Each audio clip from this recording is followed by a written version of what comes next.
What's going on, everybody? Welcome to Wednesday's edition of Murph's Boston Sports Talk. I am your host, James Murphy, aka Murph.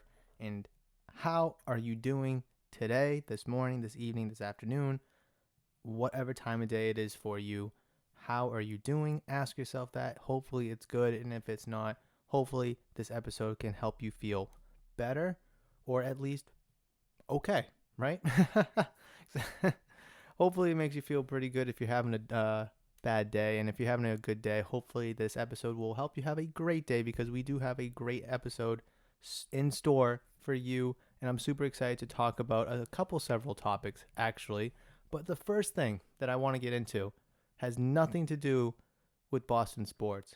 But I wouldn't be surprised if they use this. And what I'm talking about is, those massage guns that are like taking the world by storm? Well, I got one today at Walmart and it is fantastic. Let me tell you, I've seen them on Amazon and at stores for like 30, 40, 70, 150, 250, 300. Well, let me tell you, I'm not going to tell you how much I got the one I got at Walmart today. It wasn't expensive and it wasn't cheap. It was a good in between, right? Now, I've used a couple massage guns before and they feel fantastic. You hit that right spot, that sore muscle, and you hit it on whatever speed that pleases you. Oh, it makes you feel so good. It makes you feel so much better, and it just, right? So obviously, as you know, I'm going into the military and I leave soon. I've been running. I've been trying to work out a lot to make sure I stay in shape and make sure that I'm good to go. And with working out, as you would know, if you work out, you get sore. You get sore after a while, and Kim isn't always around to give me a massage, even though I would like one all the time. So I got the massage gun, and oh my goodness, my quads, my hamstrings, my groin, my calf, my IT band, oh my God, they felt incredible after just a minute or two of the massage gun. Just boom, boom, boom, boom, boom, boom, boom, boom, boom, on that muscle. Holy smokes. If you're an athlete, if you work out, if you do anything that makes your muscles sore, please go out and get a massage gun. It'll be the best investment you'll ever make. You'll never have to ask your significant other for a massage. You'll never have to go out and get a massage. You just charge it up, turn it on, and go boom, boom, boom, boom, boom, boom, boom, boom, right into your muscle group. Oh, it's fantastic. I ain't going to sit here and sell out for Walmart, but like I said, I got mine at Walmart, and I strongly recommend wherever you get it. It could be Amazon, it could be Cheapo Depot, it could be Walmart, it could be Amazon. Go get a massage gun. You will thank me. You will hit me up on social media at Murphs_BostonST and say, Murph, thank you for the suggestion. Thank you for the recommendation. You have made my life 1,000,001 times better. And I will be like, you are welcome. But you know what I'm not thankful for, and what you're not thankful for, is the Boston Celtics, right? So I think that was a pretty good transition, guys, right? That was a pretty good transition. So right now the Celtics are in the second quarter at Cleveland, playing the Cavaliers, and they are currently losing 24-17 early in the second quarter with like a minute and a half in. These games are must win. Seriously, these games are must win, and I'm not going to talk about it. There's 3 games left, including tonight's game. And as of now, the Celtics are going to play in the play-in game. That's just a fact. They will be playing in the play-in game. This is abysmal. Literally, a week or two ago, 4 seed, battling for that 4 seed, battling for that 5 seed. Now it's like, I don't know. I don't want to talk about them. They lost an ugly game against the Bulls. They lost 2 ugly games against the Heat. These are must-win games. Must win games. The game against the Magic on May 5th. Beautiful game. You basically torched them by 30. You lose to the Bulls by 20. You lose to the Heat by 6 on Sunday, May 9th. And you lose to them yesterday by 8 points. Now you're losing to the Cavaliers 28-23 with a little over 9 minutes to go now in the second quarter. If you win these games, obviously excluding the Magic game that you won, if you won 2 out of 3 of those games that you lost, You're looking a lot better in the standings right now, but right now it is must win throughout, unless you want to play in that playing game, which it looks like it is. And just for the record, you could lose the last 3 games of the season, and maybe the Hornets and Pacers win, and you're looking at the 9 seed. Hell, the 10 seed where the Wizards are is not out of the question. It is not out of the question. And it looks like that 6 seed where the Knicks and the 5 seed where the Hawks are, 3 games ahead of you, is not going to happen. It just is not going to happen. Don't know what happened. This team is 3-7 in their past 10 games, but I am disgusted, as should you. If the Celtics are going to continue to play like absolute dog crap, dog shit, let's be real, dog shit, then I'm not going to give them the time of day to talk about this team and how this game was close, that player is playing good, that player came back from injury, needs to go, whatever the topic or the subject may be about the game. I'm not going to give them the time of day and talk about them if they're not going to go out there and perform and play like they should. One of those 2 games against the Miami Heat should have been won. That game against the Bulls should have been won. That game against the Magic that you did win should have been won. I'll give you that Trailblazers loss. You lost by 10 on May 2nd. Trailblazers are a good team. I can accept that loss. But when you're out there losing to teams like the Thunder and then the Bulls and the the Knicks early on in the season, the Rockets, the Wizards when they sucked, what are you doing? What are you doing? So anyways, I'm not going to get sidetracked anymore. I don't want to talk about the Celtics anymore because they are abysmal, and I just don't think they deserve to be talked about right now. We all know how I feel about the Celtics. I chewed them out last episode. I've chewed them out 1,000,001 times on this podcast. I'm just sick of it, honestly, at this point. I'd rather them be in the lottery, to be honest, and have a chance to get a good pick than be in the playoffs.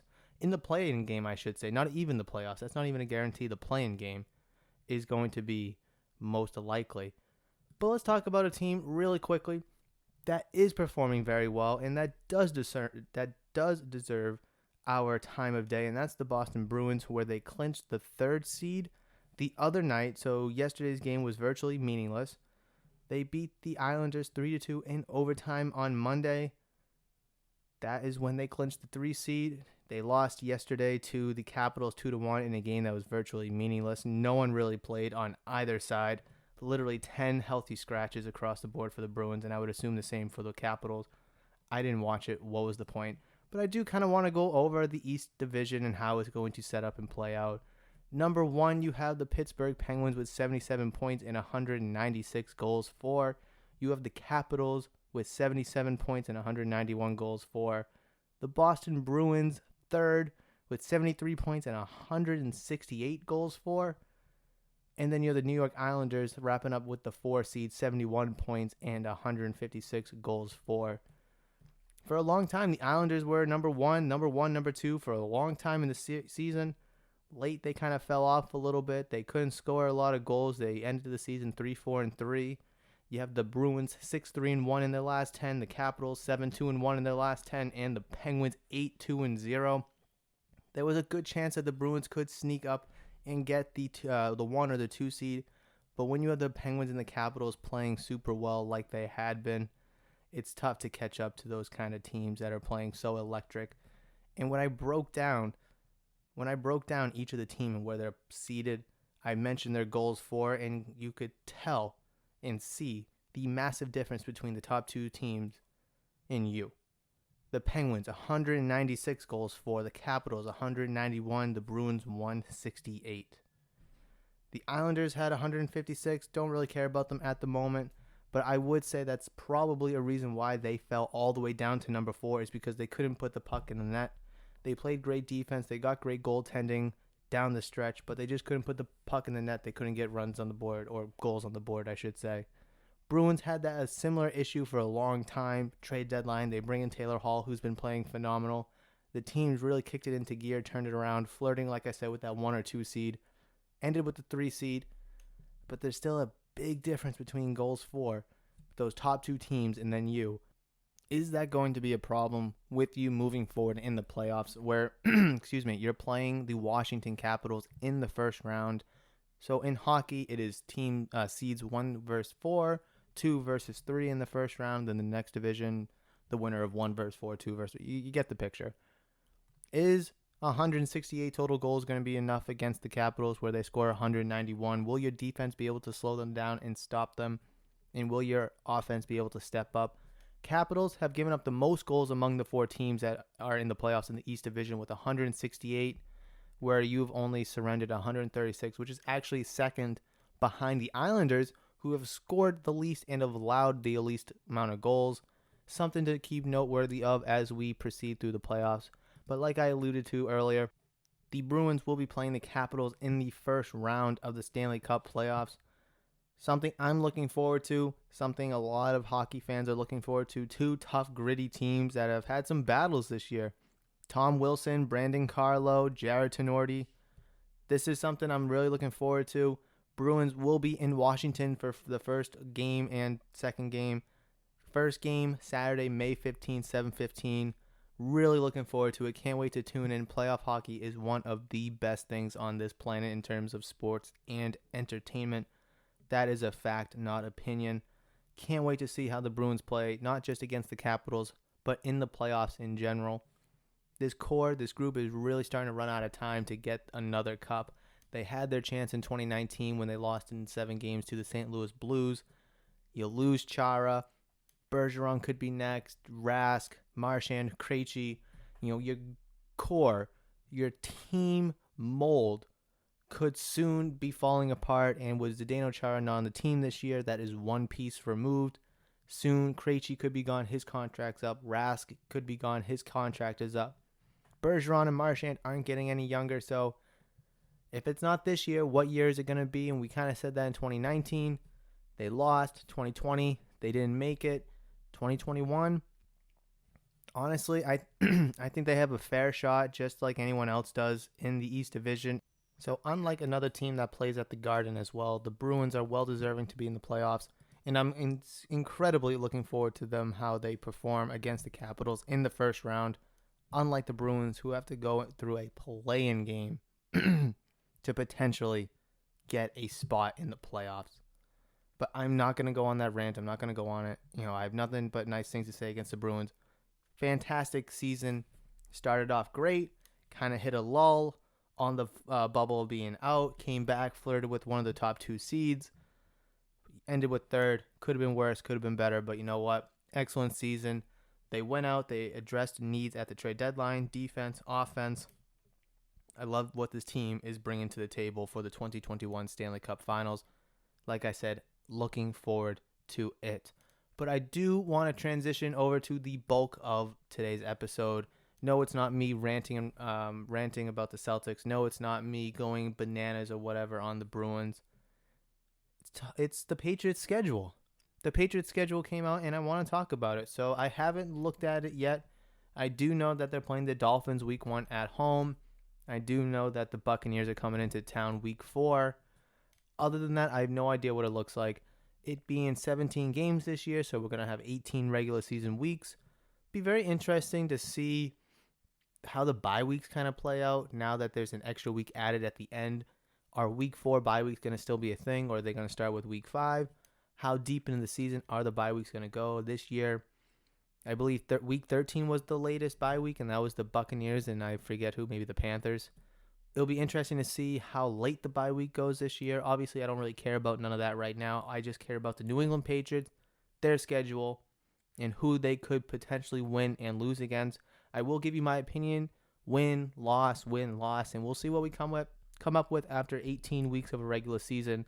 See what I think just off the top of my head, how I know these teams' rosters as of now, and see if they're going to be better than 7-9 come the end of the new schedule. So week 1, Miami Dolphins at New England Patriots. Like I mentioned, as a 4:25 start on Sunday, September 12th. I'll actually be back in town from the military to see that game. Very excited that I'll be able to catch, first game of the new season a few days after I come home. I think the Patriots will win that game. Season opener in Foxborough. Miami Dolphins, good up-and-coming team, have a lot of promise. Are they going to figure out? We'll have to wait and see. But I think that new weapon, that new Bill Belichick Patriot team, is going to shine and perform, at least on week 1 and hopefully on week 2 as well, where they play at the New York Jets Sunday, September 19th at 1 o'clock. It's the Jets. Is Zach Wilson really going to change that team and make them a contender this year? No. It's the Jets. What more do you want me to tell you? That should be an easy win. I know you danced with them a couple times last year, but last year's team sucked. Let's just be honest, okay? I've complained about the Patriots before. Their team sucked last year. I think their team's a lot better this year. You shouldn't be dancing with the New York Jets late in the fourth quarter. I think that's a win where they go to 2-0. Sunday, September 26th at 1 o'clock, the New Orleans Saints come into town. I don't really know. They have a great team. Offense is still really good, even without Drew Brees. That defense is still really, really good. I could see this game going both ways, but I think this might be a game where the Patriots run into a hiccup and they might take that loss. I don't know where the problem could be. Is Jameis Winston going to shred our defense? Who knows? Is our defense going to just kind of fold over and let him throw for 400 yards? Is our offense going to get stopped by their defense? Don't know. But I could see the Saints winning that game. So 2-1 so far for the Patriots. And then week 4, the big game, October 3rd at 8:20, so Sunday night. The Tampa Bay Buccaneers come into town to play the New England Patriots. Bill versus Brady. Student versus teacher. Master versus apprentice. I don't know. That's a good game. I think the Bucs will probably win, but I wouldn't be surprised if Bill can just shove it into Tom and just be like, listen, you won the Super Bowl, but you're still not better than me. At the end of the day, I think the Bucs will win. I think they're a much better and more complete team, leaving the Patriots 2-2 after the first 4 games. Sunday, October 10th at 1 o'clock, Patriots go to Houston to play the Texans. The Texans are in shambles. I think the Patriots should win this game. They should win it easily. I know the Texans brought in a lot of free agents, but they didn't bring in guys like the Patriots brought in. That team still sucks. They're still at the bottom of the barrel in not just the AFC, but the league in general, despite having Deshaun Watson. Who knows what his future holds with the team and in the league with his whole civil lawsuits and all that good, bad nonsense. 3-2 for the Patriots, exiting the matchup against Houston in Week 5. Week 6, the Dallas Cowboys is that new game that was added with the new 17th game of the regular season. Dallas Cowboys come into town to play the Patriots Sunday, October 17th at 4:25. Another good game. This is another good game. Dak's going to be healthy. That offense is really, really good. That defense is okay, I guess. I don't know. This is going to be a good one. I think if this was in Dallas, I think the Cowboys could win. But since it's in Foxborough, I think the Patriots will win. I think the Patriots have the edge, obviously, of being at home. How is that team going to look? Without Dak last year, they were not that good. But with Dak coming off a big lower leg injury, we'll have to see how he plays, obviously, early in the season. But right now, I have the Patriots winning that game. They're going to be 4-2 after Week 6. Week 7, you play your second game against the New York Jets on Sunday, October 24th at 1 o'clock. This is at home. Whether it's at home, in New York, in the middle of nowhere, outer space, I'm still picking the Patriots. Patriots, 5-2 after 7 weeks. Week 8, Sunday, October 31st, so Halloween. 4:05 start where the Patriots go to LA to play the Chargers. Chargers, still not that good. They got Justin Herbert, great young up-and-coming quarterback.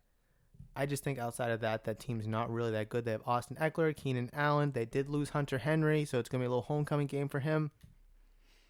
The Patriots destroyed the Chargers last year. I think this is still going to be a win nonetheless. 6-2 after 8 weeks. Loving this team already. All right, Week 9, November 7th, 1 o'clock. Patriots go to Carolina to play the Carolina Panthers. This should be another win. And if Cam Newton is the quarterback, it's going to be a homecoming game for him. Panthers also, same boat as the Chargers, same boat as the Texans. Just not that good. Not yet. They got some nice pieces. Obviously, Christian McCaffrey, one of, if not the best running back in the game. Is that going to be enough, though? Is Sam Darnold going to be enough to beat the Patriots? I don't think so. I don't think so. This should be a win. Now, when I say it's a win, these should be wins. You look at the schedule last year, and those were some tough games against some tough teams. Cardinals, Rams, Seahawks, the 49ers. Those are 4 tough games. So far, 1, 2, 3 tough games so far. So, and we're just halfway done with the schedule. Week 10, Sunday, November 14th, 1 o'clock. The Cleveland Browns come into town. I'm a big fan of the Browns. A lot of people are big fans of the Browns. I think this is a game where the Patriots could fumble the bag and the Browns win, whether it's home or away for the Patriots. I think the Browns have the edge here, and I'm going to give the Browns the win, pushing down the Celtics to 7-3 on the new campaign. Week 11, Thursday, November 18th at 8:20, Super Bowl 51 rematch. New England Patriots, Atlanta Falcons. Patriots beat them in the Super Bowl. Patriots beat them the year after. Atlanta Falcons, their defense just sucks. I mean, their offense is incredible. Matt Ryan, Julio Jones, Calvin Ridley, Kyle Pitts. Obviously, Julio Jones has been in a lot of trade rumors, especially surrounding the Patriots, surrounding the Broncos even. Pick any team that can take his salary. They're probably in the mix for a generational talent in Julio Jones, although he is on the wrong side of 30. But I think he's 31 now. So he may not be on this team come then. But I still think that the Patriots should be able to beat the Atlanta Falcons that week. That will push the Patriots to 8-3 on the 2021 campaign. Week 12, Sunday, November 28th, 1 o'clock. The Tennessee Titans are welcomed into Foxborough. A rematch of the wild card weekend game in 2019, which was Tom Brady's last game as a New England Patriot. Titans come into town. Gonna be a tough, good game. I give the edge to the Titans. I just think overall they're a much more complete team. Obviously, I say that now. A lot will change for both teams between now and week 12. I just think overall that team is better. I will give that win to the Titans, but like I said, things could change. Patriots could walk away with this win. It is in Foxborough, let's not forget. If it was in Tennessee, I'd probably chalk it up as a sure L, but since it's in Foxborough, I still leave the door open a little bit for the Patriots to win this game, but for the sake of this this segment here, we'll give the loss to the Patriots, pushing them down to 8-4. First game against the Buffalo Bills, Monday, December 6th at 8:15. The Patriots go up to Buffalo to play the Bills in probably the freezing cold. A lot of people say that the Bills' reign of the AFC East title is over after one season, that the Patriots are a better team with this game in Buffalo, and the Bills still a very, very good team. Josh Allen, Stephon Diggs. I just see them potentially winning this game, pushing the Patriots down to 8-5 on a 2-game losing streak. Could the Patriots go in there and, flex the Patriot way and, pull out a win like they did against the Bills for 20 years? Sure, maybe. But, just seeing the Patriots versus the Bills last year, I just have a little faith. Although, Patriots are completely a different team, I just think the Bills are just really good and good enough for you to lose this game regardless if the Patriots are the better team or not. I think that Patriot-Bills rivalry this season is going to be a very good one. And to be the first game in Week 13, and obviously the second game will be probably one of the last games of the season, I would assume. It's going to be very interesting to see, who can pull out the AFC East title because, it's between the Patriots and the Bills, let's be honest. The Dolphins and the Jets. No. Week 14 is the bye week for the New England Patriots, so they do have a late bye week. I'm assuming it's the last bye week in the regular season. Last year and for years past, the first one was in week 4 and the last one was in week 13. Obviously, with the extra week added on the regular season, I'm assuming the first bye week is in week 5, and it is confirmed that week 14 will be the last bye week in the regular season. So the Patriots have the last bye week, playing 13 straight games This is where, at least in my prediction, they will be 8-5 at this point come their bye week. Already an improvement from last year in terms of win total, where they were 7-9 last year. And come their bye week in week 14, they already have 8 wins compared to 5 losses. Moving over to week 15, where the day is to be determined, but the New England Patriots will be going into Indianapolis to play the Colts. Colts are a good team. They lost Phillip Rivers due to retirement, but they have Carson Wentz, so how is he going to mold and gel into that offense? We'll obviously see and be able to be told come week 15. But are the Colts going to be, that playoff team like they were last year? Are they going to be a, formidable offensive line with a solid defense? We're going to have to wait and see. I don't know. I don't know who could win this game. I want to say Patriots, but if I'm going to be realistic, I'm going to say Colts. If this game was in New England, I would probably say Patriots, but since it's in Indianapolis, I want to say the Colts. So let's go with the Colts here, and let's bring the Patriots to 8-6 on the season. Week 16 is that second matchup between the Buffalo Bills and the New England Patriots on Sunday, December 26th, the day after Christmas at 1 o'clock. I'm going to have the same mentality that I did for the first game between the two teams. I think the Patriots will win this game because they are the home team. Both teams are very even in terms of strength, I believe. We'll have to see whose roster is better come that first matchup in Week 13. But as it stands right now with how both teams are constructed, on May 12th, I think, the Patriots will win the home game, and when they go to Buffalo, they will lose, splitting the season series. This will be bumping up the Patriots to 9-7. Moving to week 17, which in years past would be the final week of the regular season, but with the 17th regular season game, it is not. The Jacksonville Jaguars are invited to New England on Sunday, January 2nd at 1 o'clock. Trevor Lawrence makes his Foxborough Gillette Stadium debut. Jags aren't a good team. I just don't see them competing with the Patriots, not this year. If Trevor Lawrence turns out to be the quarterback, prospect, talent, generational player that he's supposed to be, maybe next year or the year after, we could have an argument. But as it stands right now, Patriots are the far superior team than the Jacksonville Jaguars, pushing the Patriots to 10-7 with 1 week to go. And speaking of 1 week to go, it is the last week of the regular season, week 18, Sunday, January 9th at 1 o'clock, where the New England Patriots will go down to Miami to play the Dolphins, starting the season against the Dolphins, ending the season with the Dolphins. It's going to be interesting. It's going to be interesting because come this week, a lot's going to be on the line. Are the Patriots a win in their in kind of team? Are they going to need to win the game and get some help to get into the playoffs? What are the state of the Dolphins going to be? I think because the Patriots will be in playoff contention, whether it's for the division or for a wild card spot, I think that this game is going to be extremely important and meaningful, especially depending on how that Week 16 and that Week 15 matchup go against the Bills and the Colts respectively. That could be a very important game, Week 18 for the Patriots. So I'm going to say a win just because I'm anticipating that game being very important, where in years past, the last week of the regular season has usually been it doesn't matter. We have the 1 seed. We're locked into the 2 seed, whatever. Let's rest the starters, play the backups, get out of here healthy, and let's focus on the playoffs. It's obviously past that time for the team. I think this game is going to matter and be important to the point where the Patriots will actually have to go to Miami, get a win where they have struggled in years past to do so. With a anticipated win in Week 18, I see the Patriots finishing after this little segment 11-7 on the regular season.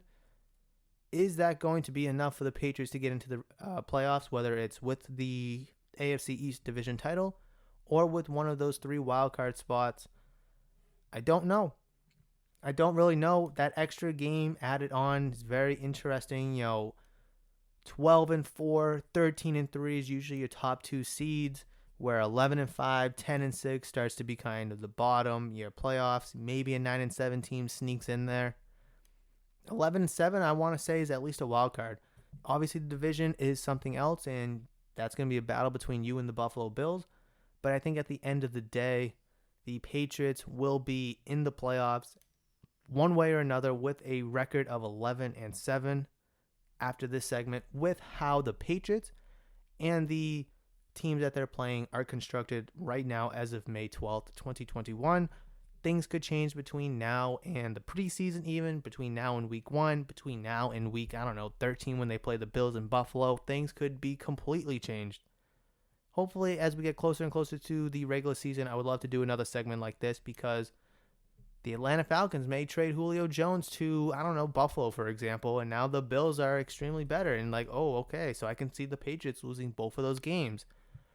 Or, Carson Wentz gets injured for the Colts, and now that game against the Colts could be a little bit more of a layup than we first thought it may be. The Cleveland Browns, they may get hit with an injury bug, or they may completely suck, where, all right, Cleveland coming into Foxborough, so what? Right? So a lot can change between now and then. I'm really looking forward to it.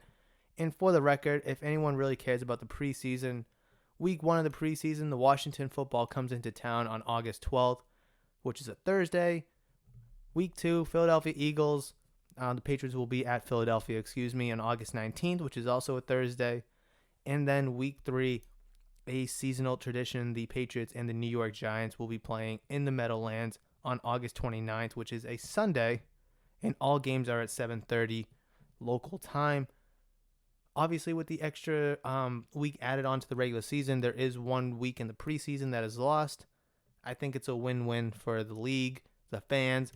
I know the players have had some outlash about not liking it all too much. Their game checks get a little smaller for their salary, but it is what it is, and I think this will be a big investment for the league and the players in years to come. But that is my prediction, my breakdown of the Patriots 2021 regular season, how it is, hopefully will play out. I would be happy with 11-7. Like I said, I think that's a playoff spot, whether it's the division or a wild card. Could they do better than 11-7? Absolutely. Could they do worse than 11-7? Absolutely. A lot is going to change between now and then, like I've said before, and I'm really looking forward to the season. I'm so happy I'll be back home in time for week 1. And yeah, football is on the horizon. We had the playoffs. We had a little bit of downtime in the offseason. We had free agency. We had the draft. Training camp is coming up. I'm just excited to be talking about football again. I really am. Celtics are an abysmal mess. The Bruins are entering the playoffs. The Red Sox are in the heat of things. Speaking of the Red Sox, let's check on the Red Sox score. Red Sox. So currently it is 4-1 in the top of the 6th inning against the Oakland Athletics, where the Athletics are winning. Can they win? They're starting to turn to the Celtics. I mean, obviously a game against the Athletics isn't a game that they should be winning, because the A's are pretty good. But I don't know. The Yankees are only 2 games behind you. And let's see, how are the Yankees doing? They're winning 1-0 in the top of the 8th against the Tampa Bay Rays. Yankees on a little bit of a winning streak here. So, yeah, you're going to have to watch out for them. Yankees are 8-2 in their last 10, and you're 5-5 in the last 10. And if anyone cares, for the record, let's just check on the Celtics game before we leave. 42-39 at halftime, so they came back just a little bit, but they're still down by 3 at half. You should be up by 15 at halftime. Let's just be honest. Oh, my God, these Celtics. Oh, my God, these Celtics. Oh, my God. So I know I kind of alluded to it during this episode, and I've talked about it in the past. But yes, I am going away for basic military training with the Air Force on June 1st. So May 31st will be my last Murph's Boston Sports Talk episode for a couple of months, because obviously I won't be able to record episodes while I'm away for my military duty. It is something that I've kind of held off making an announcement on. And am I kind of making an announcement now? Yes, but I don't want to go too much into it now. Just know that it is on the horizon. It sucks just a little bit more because last week I did take off because of my my sore throat and my illness that I was dealing with. So it does kind of suck in that manner, but it's just something that, obviously I have to do, and I'm looking forward to doing it, and I can't wait to, go away for the military. I'm very excited for it. it's just gonna suck that I won't be able to not do YouTube. I won't be able to do the podcasts. It's gonna bum me out a little bit. And with the YouTube, I can have a backlog of videos scheduled to be released, which I plan on doing. So I'll still be able to kind of push out content over on YouTube. And if you haven't subscribed, please do so. Murph's Boston Sports Talk over on YouTube. I have great content over there. I really do. Not only is every single Murph's Boston Sports Talk episode over there, but I got MLB The Show 21 gameplay, the Wheel of Dynasty. I'm talking about, former New England teams that, aren't a thing anymore. So like the Hartford Whalers. I have a video coming out tomorrow about the Worcestershires. That's a mouthful to say every time I had to say that, right? It's just a lot of good stuff going on over there, and that's gonna be a great way for you to stay up to date and involved with right, the channel, the podcast, and all that. So it is something I do kind of want to mention. It's kind of a little near and dear to my heart that I won't be able to bring out Murph's Boston Sports Talk episodes until I'm done with my military orders. But I don't want to make this episode all down and sad because the Celtics already did that. But I want to leave this on a good note.